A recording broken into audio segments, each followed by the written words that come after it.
Well, I'm going to begin the Bible reading in Genesis chapter 1, and I'll read down to verse 19.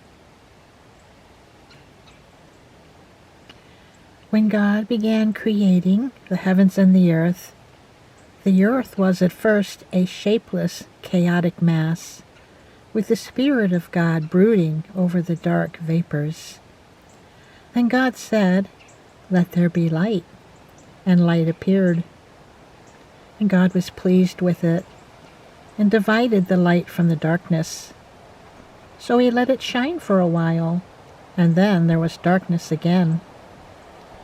He called the light daytime, and the darkness nighttime. Together they formed the first day. And God said, "Let the vapors separate to form the sky above and the oceans below." So God made the sky, dividing the vapor above from the water below. This all happened on the second day. Then God said, "Let the water beneath the sky be gathered into oceans, so that the dry land will emerge." And so it was. Then God named the dry land earth, and the water seas.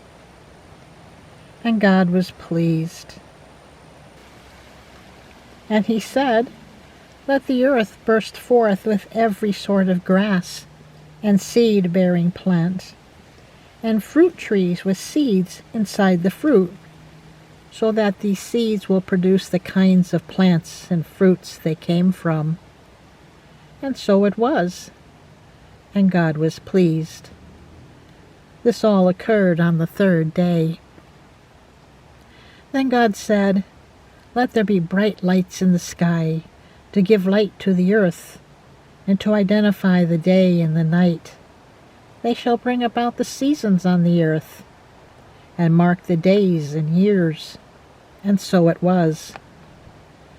For God made 2 huge lights, the sun and moon, to shine down upon the earth. The larger one, the sun, to preside over the day, and the smaller one, the moon, to preside through the night. He also made the stars, and God set them in the sky to light the earth, and to preside over the day and night, and to divide the light from the darkness. And God was pleased.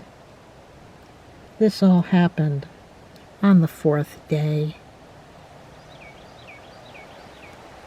So if you enjoy me reading the Bible to you, I'll be so happy to do this regularly, and I'll pick up on verse 20 in the next episode.